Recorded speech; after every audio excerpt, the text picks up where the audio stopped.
hold on. This is poster making 101, part 1.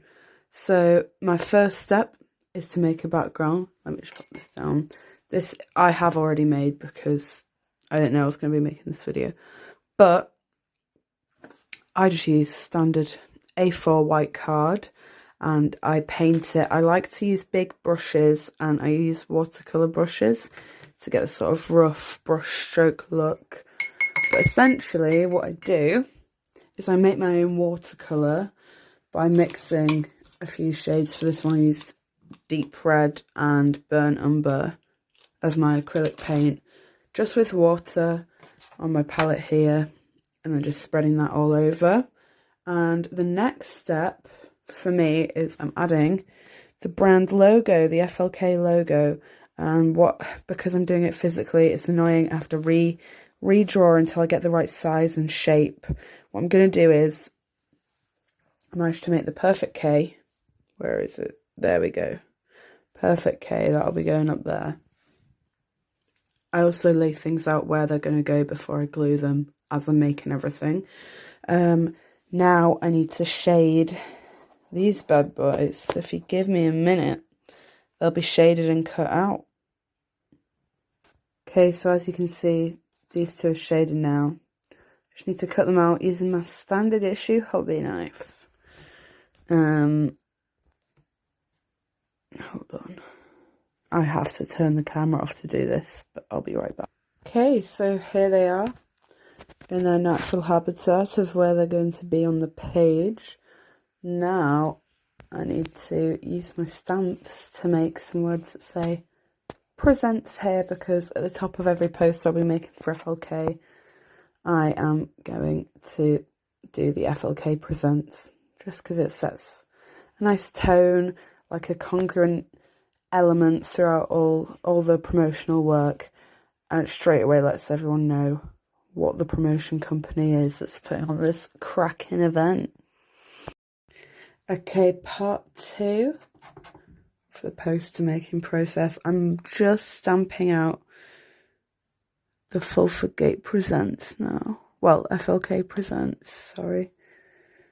And then I'm going to cut these individually so they look like individual stamp letters and put them next to the FLK. Do I need the E again? No, let's pop that back. Need that.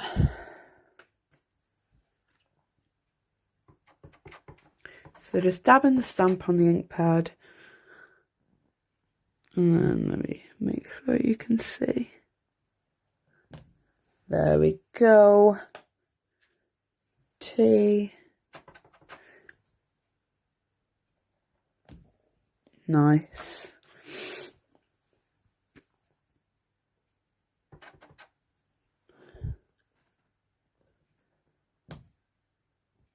That'll do. It's a little mucky, but we want a rough around the edges look. That's kind of the energy we're going for. So I'm just going to cut these out individually, sort of arrange how I might want them to look. I'll be back shortly. So this is, I've just stamped them, cut them all out, sort of arranged them how I want them to be. I think I might put these a bit higher up so they're more towards the middle of the FLK. Might also do some brighter red oil pastel scribbles behind them, just to add a bit of like a messy presentation, but also some depth.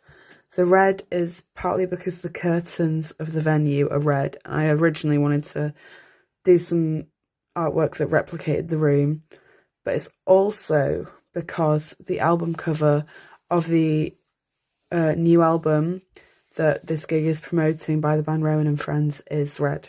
So I'm going to keep within that theme. Okay, the next stage is to start gluing things. So what I do is, this is my glue. Tesco white glue. Bog standard PVA glue, really. It's just, I live next to Tesco, so whenever I run out, that's what I get. And I use a paintbrush. This is my specific glue brush, but if you have any paintbrushes that's small enough, just use that.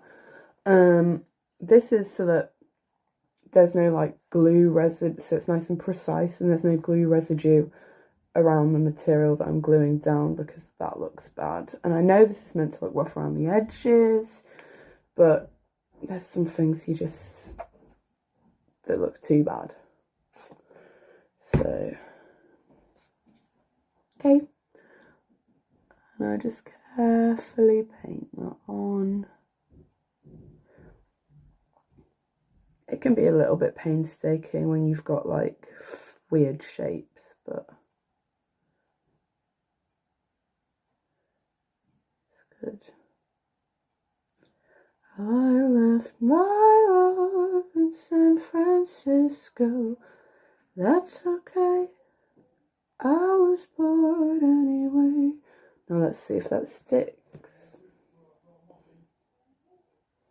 Oh! I dropped it. It's fine. It's fine.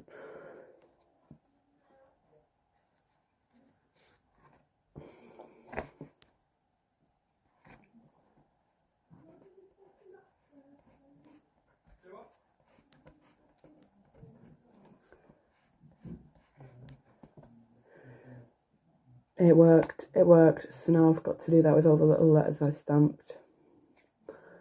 But it's just really easy. Just get your glue, squeeze a bit out, get that on your brush.